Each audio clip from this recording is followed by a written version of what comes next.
नमस्कार मित्रहरू, शुभ मङ्गलम।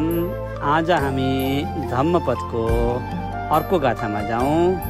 भन्नाले अर्को वर्ग बुद्ध बगुको प्रथम गाथा, जुन भगवानले बोधि मण्डपमा मारकी छोरीलाई भन्नुभएको रहेछ। यसमा भन्नुभएको छ, यस्स जितं नाव जीयति जितं यस्स नो याति कोचि लोके तम बुद्ध मनन्त गोचरम अपदम केन पदेन निस्सथ।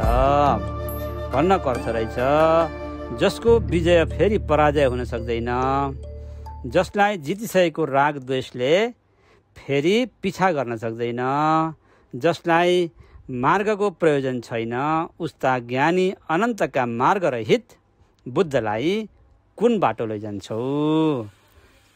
सबैको शुभ होस्, मङ्गल होस्, कल्याण होस्।